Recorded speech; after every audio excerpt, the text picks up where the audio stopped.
Greetings to everyone. This is Agrebaba coming to you this Wednesday morning with an interesting political discussion. And my guest today is John V, a practicing political journalist of many years. Kakati, would someone be right to say that Nopo's approach has contributed a lot to the weakening of the opposition in Uganda? I don't think so, because they supporting ensonga yawe bajja kujja ne bagamba imagine having Semujunganda in parliament and is on your side as opposition. Imagine having Erukwago bwekikujjako ekyokubeera nga Lukwago le road mayor wa Kampala. Omuntu ono gundi gwe baali already alina gye yali kati bawe ensonga zaabwe nti mulimu abantu be bajjamu ng'olaba baali support ku ensonga bikonge. But olw'okuba nti tebakkaanya nabo olwakino nakiri ne babeera nga bajja ne babakuba ne babakekinga out. Waliwo nti bagamba the opposition in parliament is never the one we used to have in Semuju's time. That might be true. Naye kati olaba ebyobufuzi, I think maybe you can blame the voters. Because kati Semujunganda ali mu PFF, tali mu NUP. Kati omukulu wa NUP yalina okusimbawo abantu be. Kubanga even formally tewaliwo formal relationship. Kati wa mu 1996 waliwo relationship bagiyita IPFC. It was well structured. Inter-party forces cooperation. It was well structured. Nti Semwogerere Kawanga ye presidential candidate wa Fenga opposition. That was official, that was known, that was formal. There was a clear understanding. Naye kati waliwo tulina clear understanding yeyo. Kakati yo omusajja atuuka ekira aleme kusimba omuntu atalekera atali wa kibiina kye. Kale oyinza obutamunenya nnyo. Of course tugambye they are not politically very sophisticated. Besigye was at another level. Because Besigye was a former political commissar. His understanding and appreciation of politics cannot be compared to these children. I was actually coming to that. I've spoken to a number of opposition leaders and they commend Besigye for what he used to do during the time when this was the leading opposition party. Like Besigye ali asobola okutwala n'agamba in Mukono we have numbers. Numbers contributes a lot to the opposition. Though she's deep and not if this one tugenda muteekako muntu. Let's all rally behind her to supporting ayite then together to take a constituency tusobola okujja kubanga eri NRM. Something which has not been done. From 2020. Naye ekyo kituukako kitwala maturity y'amaanyi. Besigye is a product of the other RC system gye gambye. Kyova bane bolaba speeches ze yakolanga nga ali 29. You've seen them when he was Minister of Internal Affairs for State, when he was Minister for Presidency, even Muntu, they had been sufficiently politicized. Ebyobufuzi babitegeera bulungi nnyo baali mu nasaliri ya kigongo gye gambye eyavaamu kyankwanzi. Kati his level of understanding n'obugazi bulalako. Naye era naye yennyini he paid a price for that. By the way, it's not easy that for him to say in Butambala to sacrificing one from omusajja we bamuyita yafa bamuyitanga Kasule, I don't remember his second name, okumusacrificing okulekera muwanga ayitewo. It was the right thing, but one it takes maturity and understanding the broadness of the struggle okutegeera nga kugazi n'omanya nti wadde numbers n'omanya nti numbers teyetaaga kubeera wa FDC munnange okuba owomugaso mu kye tuliko nti Erias Lukwago e Kampala teyetaaga kubeera muna FDC munnange okutegeera kye tuliko n'okukikola obulungi n'omuleka. Naye era nakyo no si kituufu. Besigye ye ng'omunene waggulu yali akimanyi nti tubaleke. Naye Mukono bano abagaba tiketi ya FDC ku kitebe bateekangawo ba candidate. There is a boy called Moses Bakubi yesimbanga ku Numbers e Mukono awo ng'alina fulaga ya FDC. Naye ekintu kyagala bwanyi kolera ne yatubira tekyakwata. Naye ba candidate babangamu. Naye Butambala oyo omwami gwe gambye Kasule would have the flag and stand. Lukwago yennyini Lukwago era naye mugazi yandibadde yanyiigira Besigye. Lukwago yasooka kubeera MP mu 2006 Kampala Central era yakiwangulirawo first time. Naye Lukwago mu kalulu wako waliwo omusajja bamuyita Jethro Nwagaba nja mukuwa omukyazi wano omukoleko interview. Jethro Nwagaba used to be the flag bearer of FDC in Kampala Central. He was there in 2006. He stood against Lukwago. Naye Lukwago yolo okuba yali mugazi teyatondowala yakitegeera n'amanya nti Dr. Besigye alina ekibiina kye kisobola okuleeta abantu. Naye Besigye era teyalwanyisa Lukwago Nwagaba nga waali naye Lukwago nga bugagamba mwena mujje tukole ki tutambule mwe abalonzi banaasalawo. Kakati Semujunganda okubanga tali MP oyinza okunenyako NUP party naye ekisooka is not a NUP member. Ekyokubiri tewaliwo formal agreement from understanding nti PFF jalimu ba FDC ne NUP tulina relationship je tusinzirako obutamusimbako candidate ezenteeseganya tizisobodde kubeerawo ekyokubiri tazze mu kibiina si wa NUP kakati Kyagulanyi bw'ateekako omuntu we musisi owa NUP we abatalina nyonso bijjakoze ordinarily kuba kakati bo bannakira bajja kubuuza ssebo ekibiina kyaffe weekiri tulina candidate lwaki omulemesa era Besigye also dealt with those contradictions era nja kugamba akalulu Namboze ke yali akemukono aka 210 oyo bakubi Dr. Besigye had to give him money to step down okuvaamu kubanga bw'omulekamu manya bw'omuwaliriza okuvaamu nga tamatidde bagenda boogera omusajja byakola tetubitegeera ekibiina kyaffe kinaakola ddi yalina amasannyalaze ate agawadde Namboze ate nze ow'ekibiina kye tanjagaliza era abo nabo mwe bali ajja okugamba nti Besigye yali musajja mubi era bo nga bamukyawa nga ba FDC banne nga bamukyawala kukolagana na bibiina birala omuntu nga Nabila Naggayi yakyawa Besigye lwakolagana na baalukwamu ye nga ayagala yababeera komanda wa Kampala ye nga kyayagala ayagala yabaleeta ba candidate si bonna abalina okubenefitinga ku masannyalaze ga Besigye mu Kampala kubanga ye munene wa FDC mu Kampala so ekintu ekyo ekyokugamba nti Kyagulanyi alekere Ssemujju kirungi ordinary in ideal sense ekyandibadde ekituufu naye yennyini nga yakikoze kirina we kimukozeza politically kiriza obagaana naye Besigye kyamukosa kati kanti nti omumanyi he does not like Besigye he doesn't like him he's my friend he can deny this but I know he doesn't why because mu 2011 when Ssemujju Nganda came meeting zatulanga bakwasa mu njube nanga baawo ezigamba kanti nti vaamu Ssemujju Nganda akoleki ayimirire Ssemujju Nganda bwe yayingira ate ye najja ne basuubi bali suubi ndoza mwalimu wa FDC yekaye yalimu wasuubi yasobola okuwangula akalulu nga wasuubi naye nga te wa FDC suubi main le yalimu Muwanga Kivumbi Betty Namboze Elias Lukwago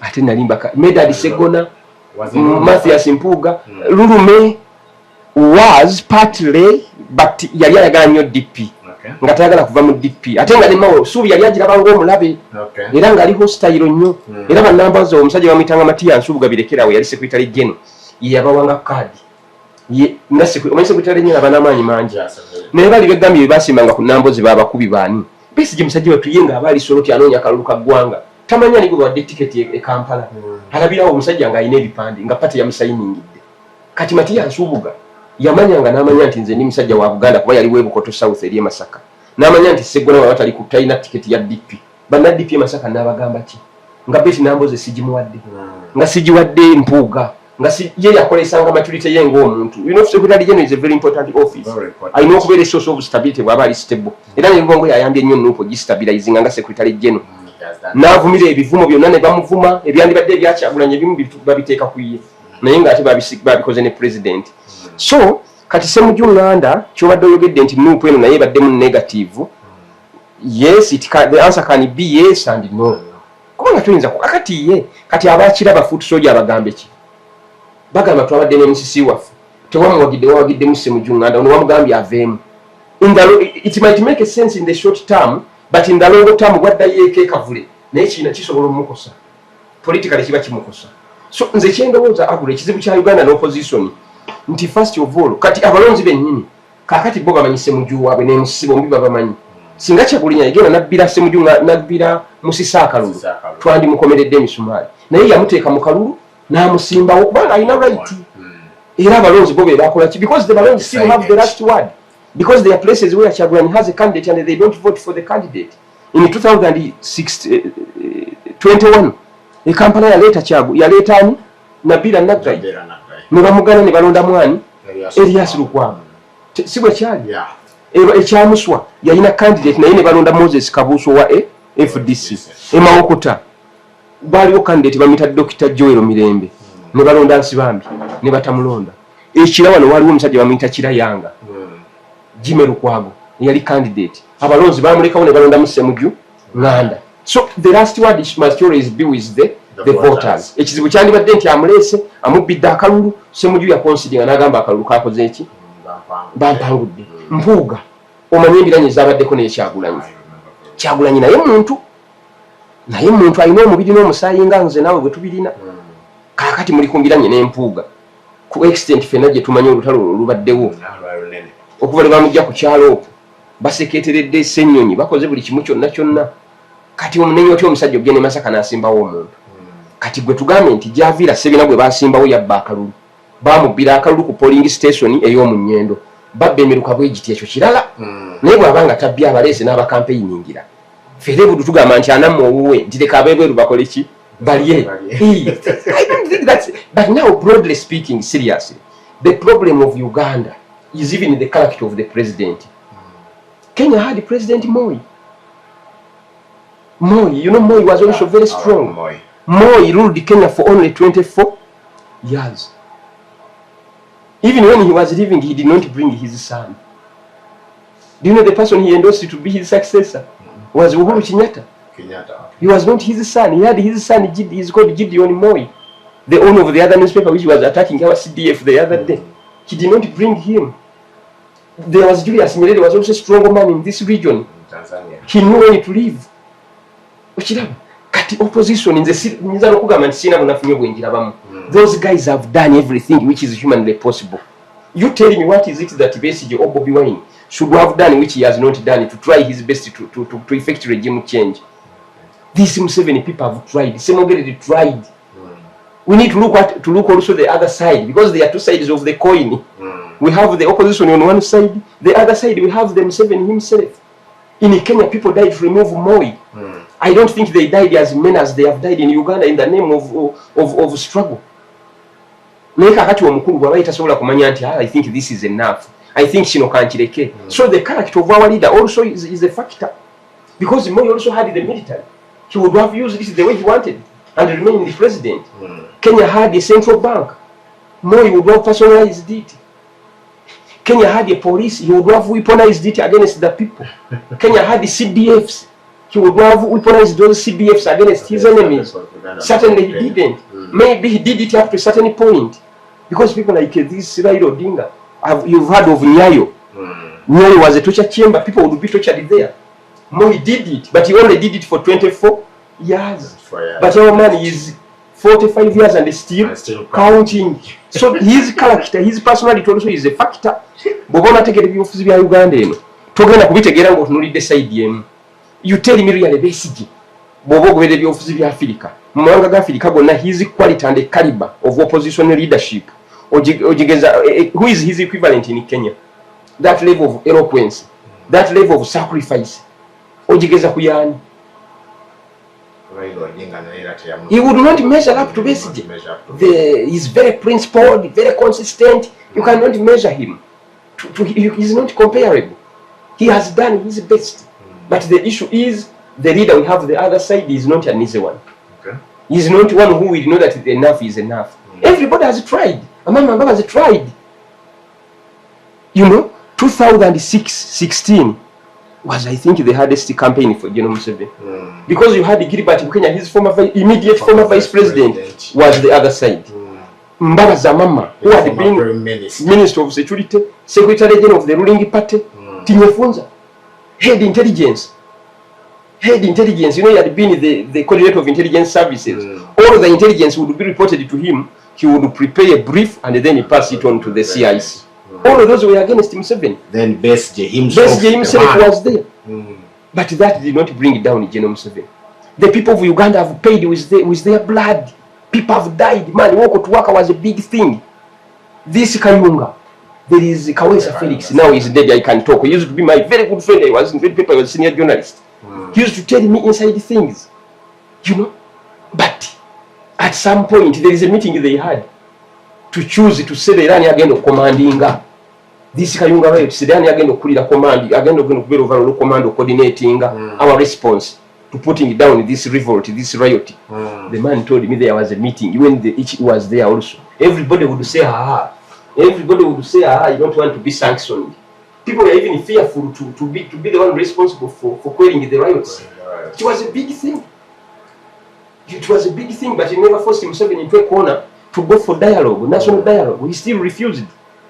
He crushed those he could until he put down the revolt. Kabaka was locked up at his home, could not move. We know our sister Anita Among has been under house arrest. There was a time Kabaka was under the same. It is true. But General Museveni still did not read the signs. That did not force him to say let's stop. Tutese. Olabe bintu ebyaleeta Kayunga riots. Nakati tebikolebwangako. The kingdom just decided to give concessions and bowed its head and said tugenderawo. Mukama yalimanyi. Tebyagwo. Obunyiivu abantu bebalina ku Kayunga riots. Me, that day I had gone to Watoto Church for lunch hour. I was in church waggulu awo mu Watoto twali tuli mu lunch hour. Ebyo byabalokole. Kati tuwulira.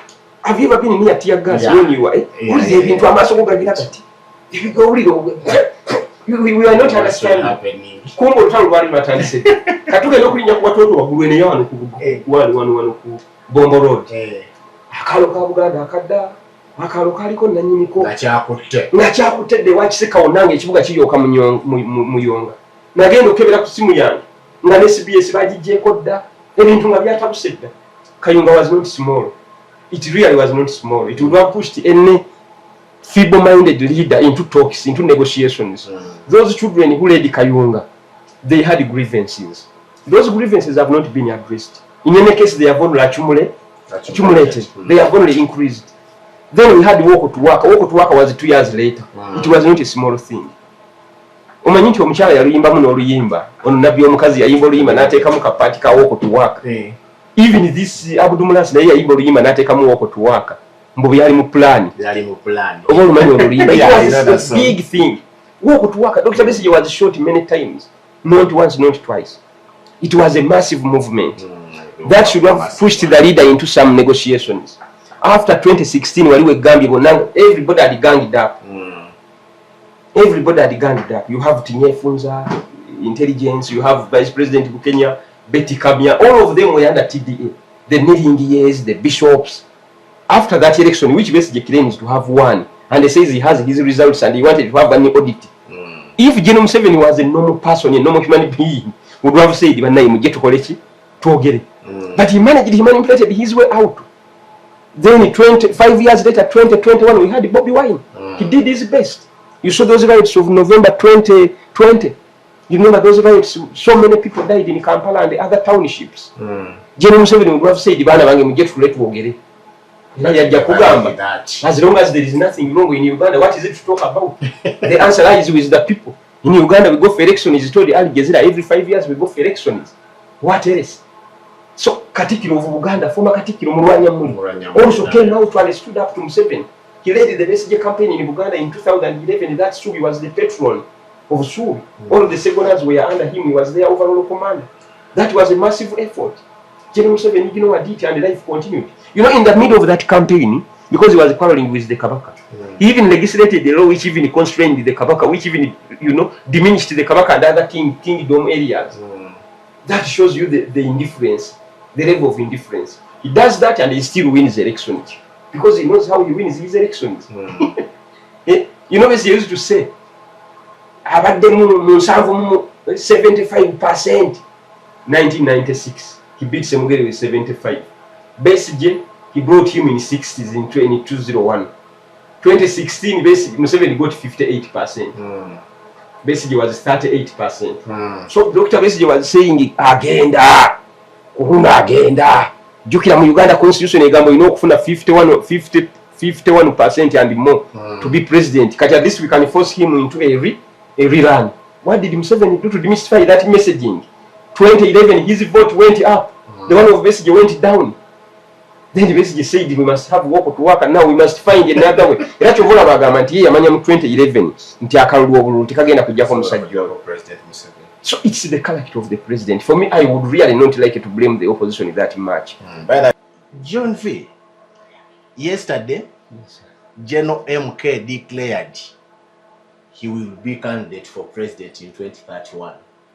And he went on to name his task force, campaign task force, saying it will be headed by his father. That's none other than General YKM7. Clearly, the ruling establishment is getting prepared to on good time for the next election cycle come 2031, yet their opponents are in total disarray. John V, what can you say about the future of opposition in Uganda, and what do you think went wrong? How did we get here? Thank you, Agre. Yeah. It's important to understand how we got here, as opposed to just discussing it today. The politics of the opposition has been declining for the last 10 years and more. In 2017, we had what they call, what can be likened to, basically Uganda had its black swan moment. That moment when something that was unexpected, that was unanticipated, happened on the political scene of this country. That came by way of the emergence of Bobi Wine. This is an event that I do not think even General Museveni had anticipated. It's an event that took many people off guard, caught many people off guard, took many by surprise, redefined the way politics was done in Uganda. Actually, initially, he was a problem, not only for Museveni, but even for the leadership in the opposition as of that time. The manner in which he emerged, the momentum that defined his emergence onto the political scene was something nobody anticipated, was something nobody ever prepared for. So, to his credit, he impacted the politics of Uganda in a very tremendous way, very profoundly. He had a profound impact onto the politics of Uganda. I think you would not be wrong to liken his emergence to the politics of Uganda to the emergence of Donald Trump in the United States. Because even the emergence of Trump is something not many people anticipated. And it disturbed. Happened abruptly. No one expected it to happen at that time. It interrupted the status quo like never before in more than 100 years of the American politics. So in the Ugandan case, Bobi Wine brought new energy to the struggle. Many people who used not to pay attention to the politics all of a sudden found themselves becoming interested. They became keen participants, and that has remained so up to this day. There are people for whom politics was for somebody else, was for the Besiges, was for the Semujungandas. For them, they went about their other business, which was never politics. I remember very well there was a time when politics was only for that generals in the army, doctors, lawyers, and those intellectual people, the intellectual class. But when you say that, I totally get you. So his coming on board inspired millions of young people to realize that actually politics matters, to realize that politics was their thing, to realize that politics is something which they must pay attention to, because everything starts and ends with politics. If the politics are bad, even hospitals will not function. If the politics are bad, the ordinary people will become disengaged. If the politics are bad, you obviously will have no mechanism to enforce even accountability from those who are holding public office. So in all fairness, that gentleman deserves credit. Bobi Wine deserves credit. Era alijukirwa nnyo mu byafaayo for what he did. Because the struggle had understandably become fatigued. People had become exhausted. You had a giant, a political colossus, in the names of Dr. Kizza Besigye, had done his best, had moved mountains for the 20 years before that moment, and he deserved the credit. But people were beginning to become despondent. We are beginning to become exhausted about this endless struggle, this struggle that is, not getting them to the promised land. Remember in 2016, Besigye tried his best, and he believes he won the election. He even went on to declare himself That also was unprecedented. It had never happened. They took him to court and he was like, yes, I declared myself, so what? Exactly. So everybody was like, what do we do? Where do we go next? This Dr. Besigye, ojukira omusajja yayimba n'akayimba mu kiseera ekyo Bobi Wine. Nti situka tutambule. Nti ng'agamba nti essuubi libadde lingi. Nti buli muntu abadde alowooza nti embeera enaakyukako waakiri. Nti naye kyazudde. Enkyukakyuka gy'onoonye eri mu mutima gw'essebo. Nti kubanga n'oyo gw'olinamu essuubi naye ate essuubi lye alirinamu ggwe. Situka tukole ki? Tutambule. He was speaking to a population, to a community that had become demoralized, that had become crushed, that had become broken. They had become broken. They did not believe Dr. Besigye was capable of doing anything beyond what he had done. The struggle was almost in disarray of some sort. People, the troops that had fought with Besigye for the preceding 20 years, accompanying him to campaign on 4 occasions, were also beginning to become exhausted. So there was need for new energy, new momentum, and we had a lot of younger people. So Bobi Wine comes, 2017 there is a by-election in Kyadondo East, which actually was precipitated by Muwada Nkunyingi. Muwada Nkunyingi actually is the man who made it possible, because he's the one who went to court against Apollo Kantinti. Kantinti, you know, had been FDC just like Muwada. And Muwada believed the primaries had been unfair. Yeah, Muwada was also an FDC. Very much so. Very much. Was a protege of Semuju Nganda. Yeah, I didn't know. You know that used to be Kyadondo East, up to Chira. Okay. This Chira was carved out of the bigger Kyadondo East. After making it a municipality. A municipality, yes. Okay. So Muwada was like a personal assistant of Semuju Nganda. In fact, he was the anointed successor of Semuju. Semuju would prefer that Muwada becomes MP for this other part of Kyadondo which remained, Nangabo, this Kasangati, as he went to Chira municipality the other side. Okay. His wish was Nkunyingi Muwada, because Kantuntu had disturbed him a lot. You know, when he came to the politics in 2011, he had this national wide appeal and name recognition because he was more known than many people. Semuju Nganda, having been a journalist for so long. So when he joined his FDC, the Samunjubas felt this was an opportunity. Even the country would not understand that you have such a big fish who has just joined you, and you don't front him, instead you front a Kantuntu. Because Kantinti Apollo. Apollo was saying Semuju should be his campaign manager, because he was saying for him has been in Kyadondo for a long time. If Samunjuba does not stand again to seek re-election, it must be him, because he's the man of the structures.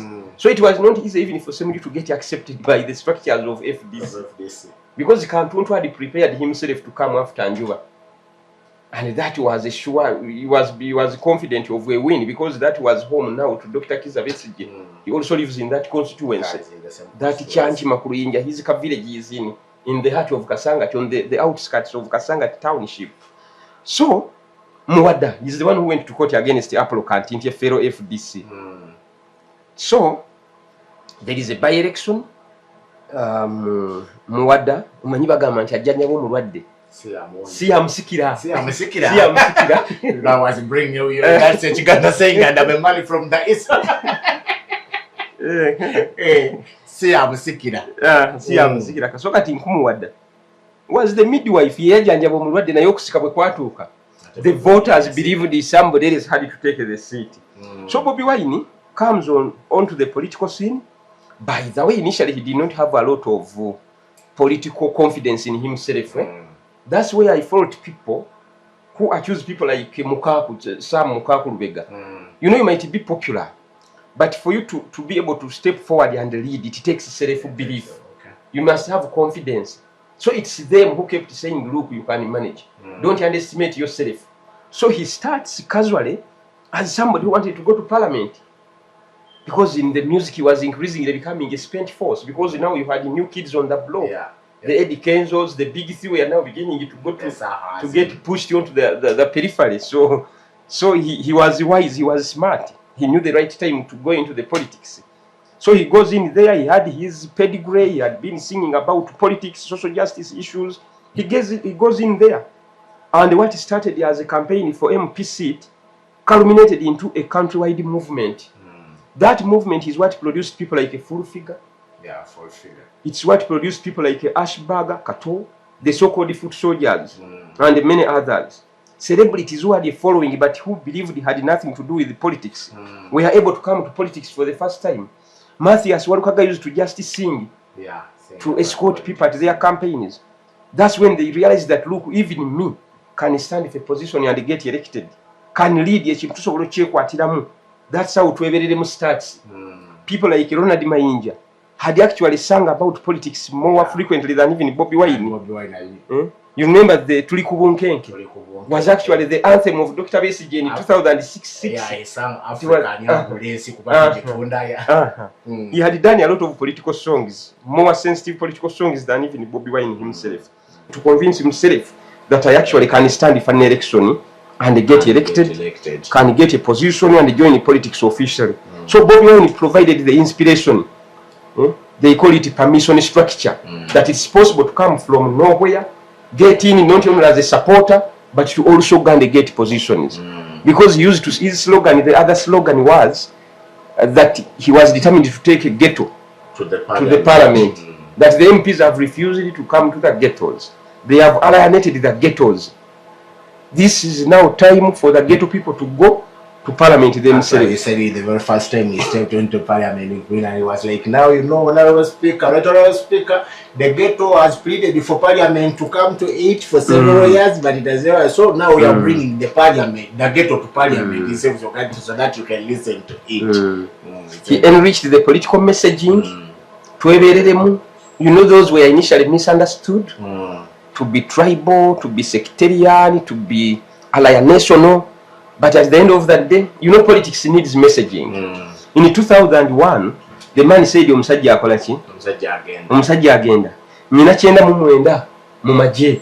Because people were saying bagenda kubba akalulu kaffe nga bulijjo. Omusajja n'agamba nze temutye. Buli abajase 10 bolaba omwenda bali naffe. Omusajja akola ki? Abali Masaka muri ba mukisa. How did the slogan of Kotapinu and Nyondo Gondi come about? Because I remember I was very young in the days. I was in Kamri there. But when we Kotapinu Katitule say Nyondo and Nyondo Yegendo Mujamu, how did that come? By Imbanga, by Twine Nyondo, by no.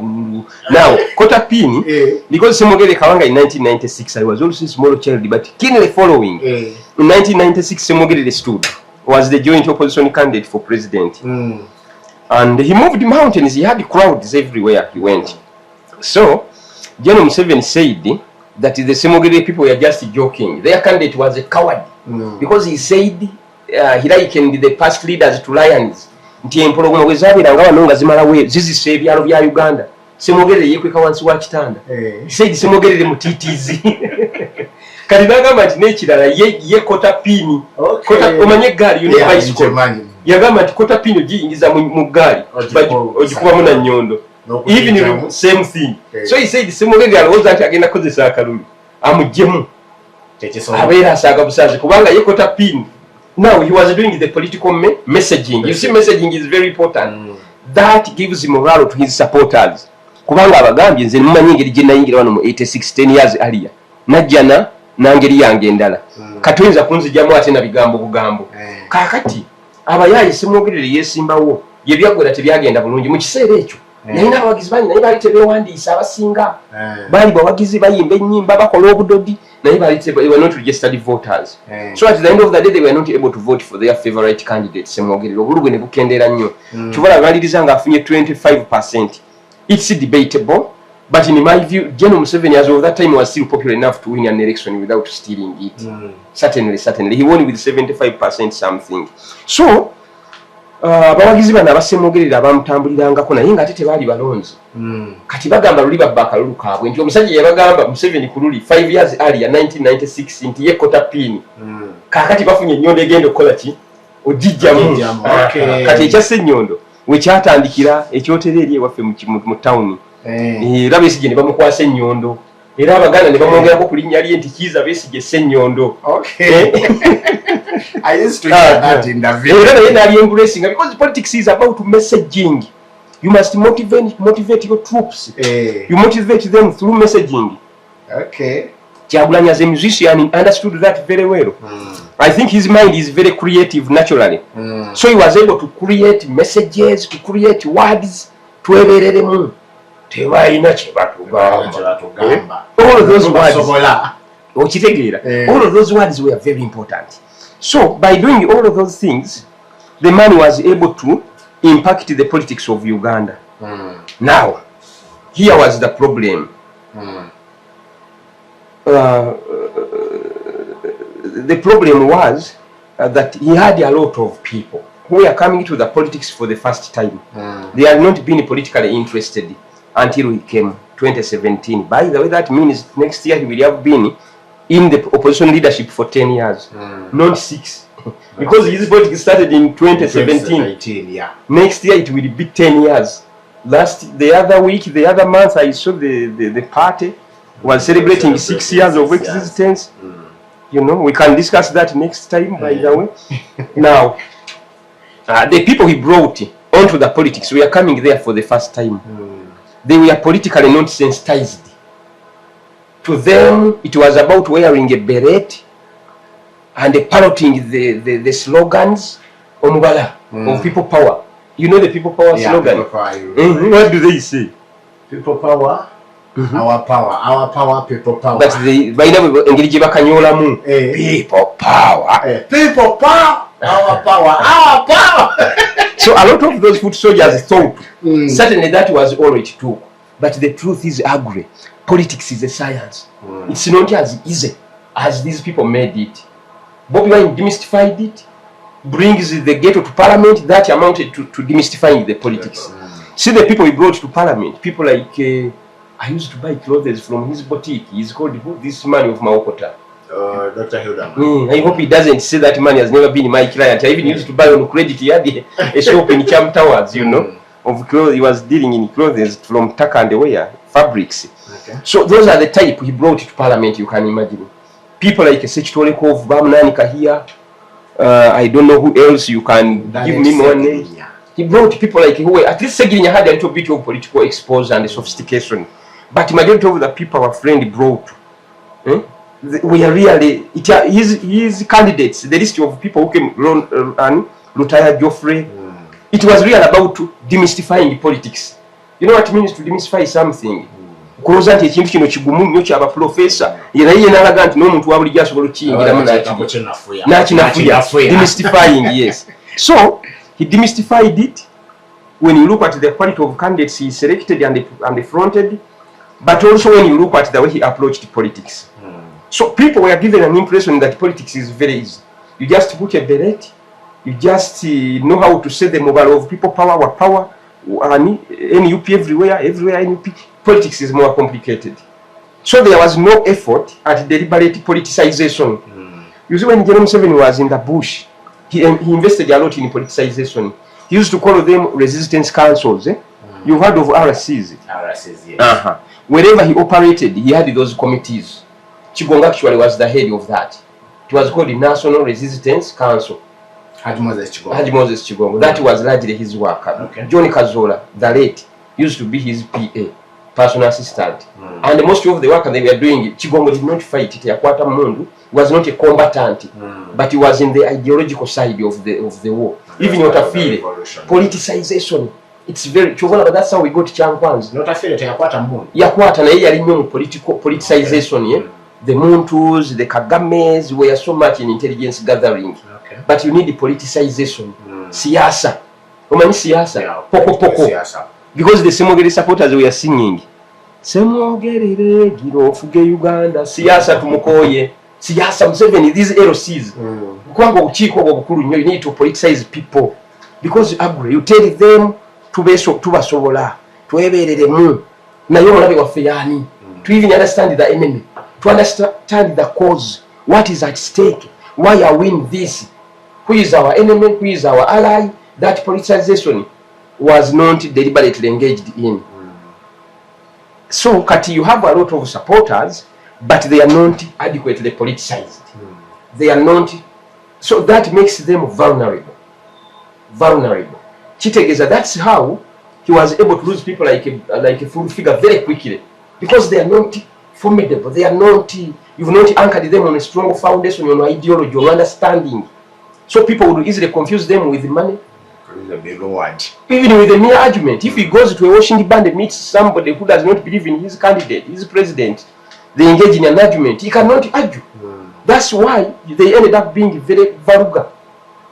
Abawemuzi, babayita abavu, abavumi, bavuma abavumi, but the intention was good. But the preparation, the ideological preparation of these groups was not done. Tebachitunulira nnyo, tebachiwa priority.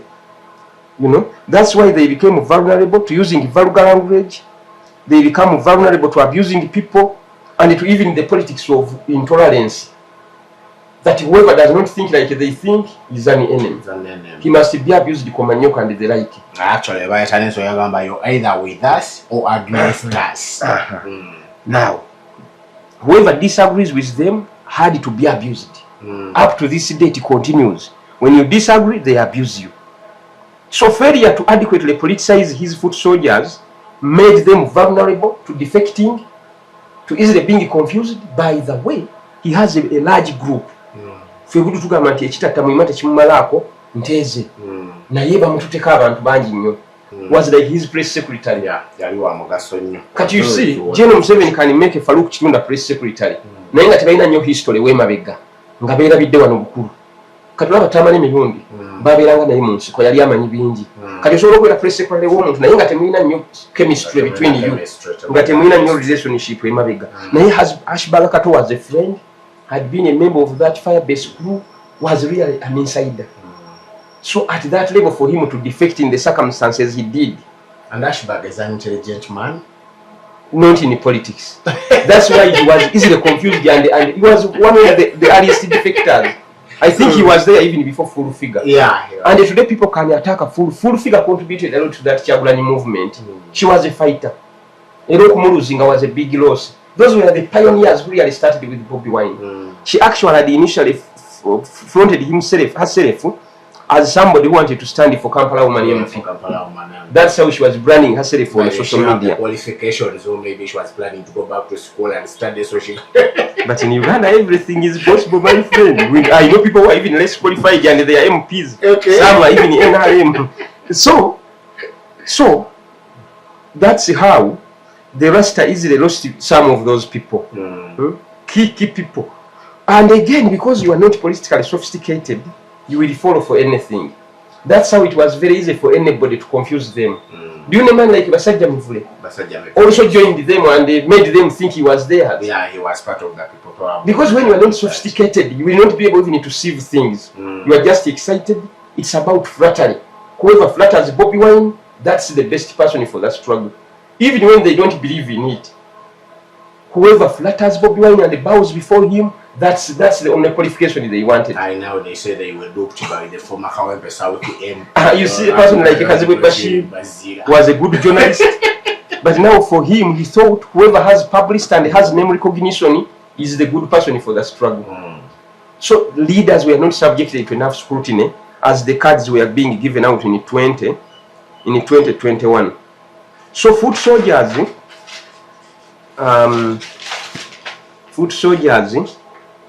should have been politicized. Today here they have a political school at Kamocha. That school is supposed to ordinarily engage in politicization. You see, from 7 it helped. Everybody is a cadre. Cadre this, cadre that. Those who are going, you became a cadre as a result of undergoing training, as a result of undergoing politicization. These RCs were called resistance councils. These operated in the liberated villages. Okay, but what is this Musevenism about? Museveni now has 20% of the country. What does he intend to do for the whole country when he becomes president? Those councils were used for that. Councils were used for that. You see how Museveni knew what he was doing. And he was young. And that was before becoming president. Exactly. The war was still ongoing. Exactly. Politicization is very important. Because Museveni became president when he was 42 years. He starts now when he was, I think, 36, 35 there. To go to, even before, after Flonasa, this 1981, the NRA, standing for elections in 1980. Okay. He was not 40. So those councils were very important. People would sit under a tree. They are called study groups. Later on, they called them study groups. Even today, they still have them. So you meet somewhere, who you meet over a cup of tea in the evening. You talk about politics. You challenge each other. You engage in scenario building. Tiwe tugenda ku radio bwayogera kino tuddamu tutya. Bwe tulowooza ntugenda kuwangula akalulu kinaba kiganye tuzaako ki. Scenario building. That strengthens a revolution. That strengthens a political movement. That will make people, first of all, get used to being challenged. Because you challenge yourselves internally first and foremost. You engage in those study sessions. You challenge each other. Buruba thinks this is what we should do. Another one thinks this is what we should do. So that was lacking. So in the absence of that, you have psychophancy. People become sycophants of the principle. Sycophancy only. Buruba is a bad person because he has refused to bow before Bobi Wine. Buruba is terrible because he has refused to call Bobi Wine his excellence. That's how you end up with such a thing. Because you did not invest in politicization enough. When you know we had a problem, initially, they even used to say, Tukoye Western Union. Tukoye Western Union, you can imagine where it started from. To them, originally, whoever was not in Uganda was a bad person. And for me, I was very active on Facebook that time, 2017 to 2021 there when it was blocked, when it was suspended in Uganda. We used to have serious arguments. Because I would tell people, I would say, look, guys, if every man Muganda is bad, every Munyankole is a bad person. Because Museveni is a Munyankole, every Munyankole is bad. Because Museveni is an old man, every old man is bad. Because Museveni is Anglican by religion, by faith, every Anglican is a bad person. Because Museveni went to walk to bush, whoever went to the bush, Mobi. Besije Mobi. Mugisha muntu bebamu. You see where they started from. Bonaba Ambega. Tebaina Chibatugambe. Abo project. Naye. Nze nabuuzanga. That time I was a minority. I used to engage with them a lot on Facebook. I would ask, but how about Bobi Wine's wife? He's not in Uganda. So if you're going to say every Munyankole is bad, where does that leave her? The founding Secretary General, our Obiati Daro School, Mr. Rubongoya, is not in Uganda. I would ask you those questions. Katana Benjamin, one of the chief ideologues of NUP now, is not in Uganda. But I knew that Katana had fallen out with him a long time ago. I knew it because he's a friend, an old friend. We grew up together. I knew his views and, But for them, believed simply because he's not in Uganda, simply because he's a Munyankole, it's not possible for him to be against Museveni. So all of that was symptomatic of lack of political sophistication, of lack of political sensitization and awareness. Forgetting that even when Museveni was going to the bush, he had some Baganda who went with him. Very many. Very many. They used to say, bebaleta Museveni, babesije tebalina kye batugamba, bebaleta ekizibu kino. And I used to say, even the Kabaka played a role. Is also Western Union. Kabaka went to these liberated villages to send out a signal because Baganda had been lukewarm towards Museveni. We are saying, but this man, is ours. Many of them thought the right person was Kaira because he was the Muganda of UFM. But he failed to execute the work properly. Museveni was more progressive, was broad-minded. But for him to be accepted, John Nagenda had to bring the Kabaka with this Biligwa. Those are the guys who brought Kabaka Mutebi. They sneaked him into the country and he moved around the massacre in the villages. These villages which had been liberated by the NRI, where the RC system was in force. His movement around was captured by media. It was clandestine because the war was still raging, and it created the momentum which helped Museveni to go through Katonga and eventually capture Kampala. So I would ask, even Kabaka is a traitor. There are many Baganda who supported Museveni. Nagenda, this Biligwa, many of them, rather Yusuf Lule, was actually the chairman of the movement. General Museveni was his vice originally. Yusuf Lule, the former president, who was president of Uganda for 68 days. He's the father of this Waswala of Rubaga North, the former MP. So we used to have that debate. Now, failure to engage in that debate, to inculcate such views in his supporters that early, caused a problem for the people power and for the politics of Kyagulanyi. And it even made the movement itself vulnerable, because that's why their soldiers would easily be compromised, would easily be convinced to leave the group and join Museveni, the full figures and the like. Because when you meet Museveni, he's going to ask you, why are you with Kyagulanyi? What are you going to say? You know, Museveni is a professor of politics. He will put you down jokingly. You're going to be overwhelmed by his intellect. Because for them, they are not invested in intellect. Intellectuals, which could be true to an extent, but for them not to have invested in politicization was a big problem. It even made their foot soldiers vulnerable again to flattery. Do you know even Andrew Mwenda one time went to Kamoche? And they said he had joined the people power. Yeah, he went to pick the papers, and I remember when he went to pick papers, he wanted to challenge Bobi for presidency, party presidency, and Joe Rosenyo ended up giving him papers for councillorship. Did that happen? I said that in the news. You know, many people pretended to be Kyagulanyi supporters, created social media platforms. They just wanted a following, to build their base, their following. As soon as they got it, they revealed their true colors.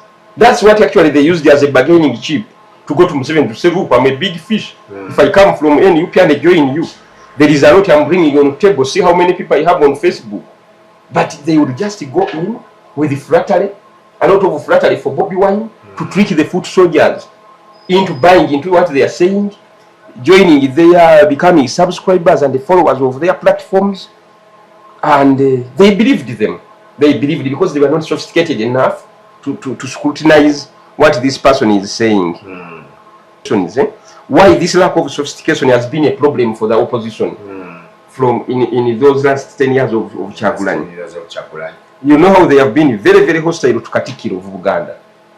You are aware of that? Yeah, I'm very aware. They have been very hostile. But do you have a video of Katikiro abusing Bobi Wine anywhere?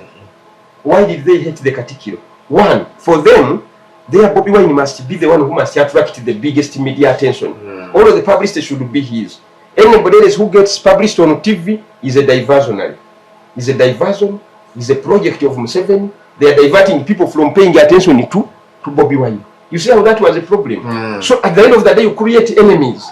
People who would have been your allies become your enemies. And even at times, even called out to their approach. He stood up against their approach. Maybe he could talk about it, like the approach you're using, this approach of abusing people is not good. Why don't you just engage in productive arguments, political arguments? You argue politically instead of abusing, calling this one so and so. That would make them hate the Katikiro. Archbishop Luanga. Yeah, you remember. The late. Nenga, there is a man called Rumbuye. He says, Omusajja bamuwadde awe omusajja obutwa amwe host yange eriko obutwa amutte, and they believed that. And basing on that only they declared the war on the Archbishop. They called him names, accused him of so many things. Then when he dies, he becomes their man. Bamuse kubanga Muganda Museveni ata Abaganda. Abaganda bonna abatta. You can imagine that type of reasoning really. Yet the man you're engaging is very sophisticated. Museveni is really, really very sophisticated on the politics. He understands that politics is a science. You see, you have a man like Rumbuye. For him, every day is out there to create a list of enemies. These are the enemies of Bobi Wine. These are the enemies of Bobi Wine.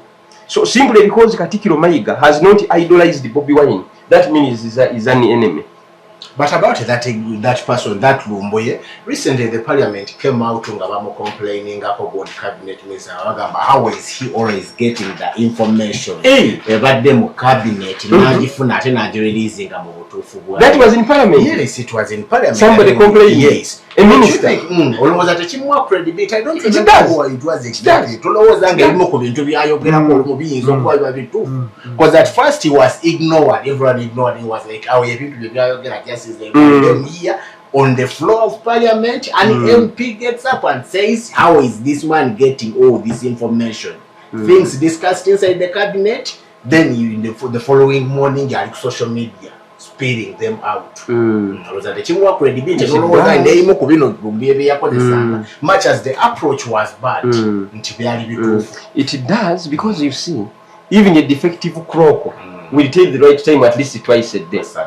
Bweba yazikirira nga zali sawa musanvu liwezituka sawa musanvu abantu musanvu ezemisana ebantuufu musanvu ezekireba so lumbuye there are many things which he can get right and there is a lot of information out there. He potentially can, because first of all he has a following. That following, if you are in a cabinet and you are aggrieved about certain decisions, you can leak information to him and he puts it out. It's very, very possible. Because now in Kampala, everybody has been terrified.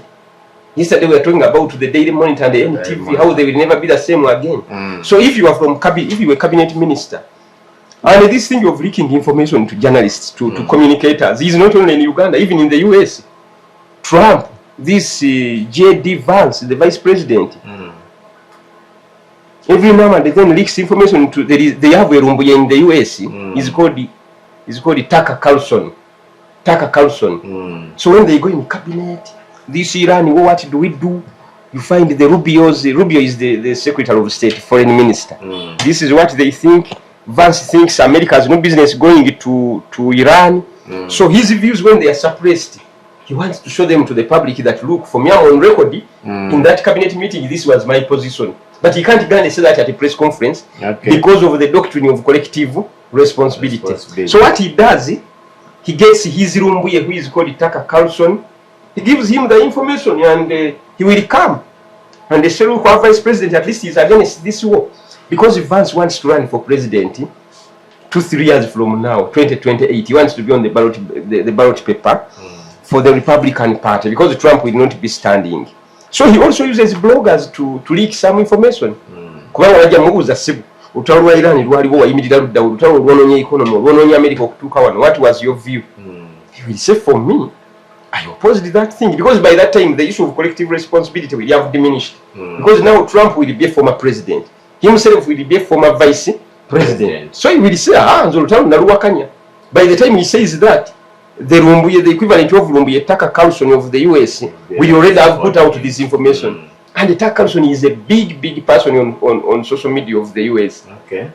Very, very big. Yeah? I even saw the other day, even General MK referred to him. You know, for me, I follow their things a lot. They are a group of them. So even those big countries have their they have an equivalent organization has their because the media ecosystem has evolved to that point that whereas in the past you would give the story to Monitor, you now give it to Rumbuye. Because Monitor having gone through their baptism of fire with General MK, they may not be able to write it. They may never be the Monitor. You give them 10 secrets, they are likely to put 1.5 if they put it at all. They're going to ask you for proof. Who was there? Where, even ask you write some of those leakages. Sometimes people say we want a video. Where are you there? If you say 7 abused Nabanya in cabinet, where are you there? Where is the evidence? So Katiboba Rumbuye, he can have sources for sure. He can have sources, yes. He can play some good role and a negative role also. Because disinformation is not a good thing. Because you cause people to become angry for the wrong thing. The target is known. But you leave the target and they go for the wrong thing. You know, we've come to a level where a lot of people think that a man like Semujunganda is not fit to live in the diaspora, to be part of the Ugandan diaspora, simply because he is not in Nuuk. Simply because he does not idolize Bobi Wine. But he has not attacked Bobi Wine. For them, just not supporting Bobi Wine means you're a bad person. Yet we need to know that a new Uganda is about diversity, pluralism. Kubanga botakola bwotyo, you would be creating M7 unknowingly. Because that's how people become dictators. Or even someone worse. Worse. Because if you demand that everybody must be in Nuuk, if you are not in Nuuk, then you a project, you a diversion. That cannot be. I have a shirt which it's kind of golden. It's not yellow. Yes. But whenever I wear it, there's a certain lady, an old woman, but is a Nuuk supporter. She's already, so you're with these people about to Tulugunya. Mtero kusagala ngamba nedanze ndi opposition. No, omuntu wa people power tasobola kwambala gunda, tasobola kwambala sati. Ndemugamba mwatuuka ddyo okubeera nga gundi opposition mwagifunza nnyo narrow ditch okubeera nga kubeera nti opposition yenna alina kubanga wagundi wa NUP. I'm opposition naye watyanga ndi wagundi ndi wa FDC, watyanga ndi wa DP, watyanga ndi wa chanya kulosa nti omuntu opposition has to subscribe to the NUP, ata subscribe to NUP taba opposition. That's actually called one party state. You know, General Museveni banned political parties. From 1986 when he came here through legal notice and the parties remained banned up to 2006 when Elias Lukwago and others went to court and they forced them to introduce multipartyism. You know, but that's how it starts. Because today, if you believe everybody must be NUP, tomorrow when you are in power, you are the president, you have a majority in parliament, what will stop you from banning all of the political parties? Because you believe everybody must be in NUP. Atali wa NUP or yotalina kukola byabufuzi. That's what it will lead to. So this politicization is very important. Muchaka, you remember muchaka of Museveni, abantu okubasomesa ebyobufuzi ne babitegeera. Ne batalowooza nti byakuzannya buzanyi. Because politicization is the equivalent of muchaka. That political school at Kamocha would help people to understand what is at stake, who the enemy is, why that enemy has to be fought, and how to fight that enemy. You understand? Now, in the absence of that, I will give you a second illustration. You have a man like a Semujunganda. You have a person, Dr. Kiza Besigi. You have Elias Lukwago. You have Lulu Mebayiga, Salam Musumba. Would you doubt that those are veterans of the anti-Museveni struggle? Those are veterans. They have been. A man like Lulu Mebayiga has fought Museveni since when he was a child at Makerere. The Mukakos of this world, they have. The Mpugas, they don't have to be in any UP to be opposition. You see, he may not be in any UP, but he can do things which can help the struggle. Katira Rumunawuli, that one time they were saying, Bobi Wine, Teyetaga Basemujunganda, Shinto Achesobolera. How can you speak like that? Mustruggle Munomwami Bagre. There are people who play different roles. Even some, you can even have a cabinet minister when he supports the struggle. If he can steal information and give it to Rumbuyenga Bogambi, now secret says that's a contribution. Tosobola gamba nti yotomwetaaga. Tosobola kugamba aba PFF kabina katono tebalina kye batugamba but DF. Because agree for you to exist in a political party, the spirit of Article 29, which allows us to have those political parties and associate under them politically, does not require that a political party must be with a lot of people. We can even have a political party of 2 people. That's in order. I might have reasons why I'm not comfortable being under a NUP. That does not mean I'm a bad person. But if Lukwago is there with his PFF, he has not abused anybody anymore. He has not contradicted no. Why do you think he's an enemy? Why do you target him? You get your eyes off the target, off the ball. Now the thing to fight is Semujunganda. They pack up Bobi Wine. Katinayama Dizali Mwekizayiro. Then the whole mass, that's what they are discussing. Celebrating it. For them, that's victory. But the problem is still there. Because what you want is Entebbe Monte. Semuju is not the one who is sitting in that chair. It's not Besige, it's not Elias Lukwago, it's not Lulu Mebayiga, it's not Salam Musumba. Entebbe Jemwetaaga gituddemu mumukolaki? Mumumanyi. And for him, he is still here. All your messaging must be targeted at him. At him every day. Every day. You cannot tell me that Semujunganda is an enemy simply because katira waliwo omuvubuka naye yali akolanga ko wano naye nga mwagize nnyo wano era nga tubeera ngaawo nga tunyumya he would say that look Lukwago yo tali kiriya omubuuza tali kiriya lwaki kubanga tali muno yandibadde mulungi fena tumwagana naye tali kiriya emugambo wali. Do you know that's how people become dictators? Simply because he's not in any UP naye akubye Kyagulanyi. Kiki kyakola ekinafuya Kyagulanyi? Omulabyeko nga amuvumirira. Kakati gwe bwolowooza nti buli omu yenna alina kubeera mu kibiina kimu. Dictatorship, one party state. Era bw'onaafuuka president enkya tewali kigenda kukugaana kuwera bibiina birala byonna. You know Museveni had Article 269. It was in the constitution. That's what they were using to ban political parties. Ebibiina sebo byali tebikkirizibwa. Nga tosobola na kweyita wa NUP. Tosobola na kwambala kalazi za NUP. Bw'okyeyita you would be disqualified in elections. My father was UPC. He was locked up many times for just putting up a UPC flag in his compound in the village there. That was sufficient to cause him to be arrested. To walk in Kampala with a t-shirt you would be locked up. You would be. I saw this happen to a lot of people. Ochiraba, ejibaita wano party state. Kakati bw'obeera ng'oli so intolerant. Naye ekireta intolerance is lack of politicization. When you are politicized, you will understand that look, even Balam can be the other side. When he is able to do 1 or 2 things which can help our struggle. Semujunganda might be in PFF, but might be our ally from time to time. In any case, tabataakinze, tabalumbye, muba mumwetaaga. I will give you an example of Frank Agashumba. Do you know Frank Agashumba was also part of that thing there? At least he would confess that he was a member of that people power, Nupu, you would claim how he was one of the pioneers from Chadondo. Do you know how they lost him?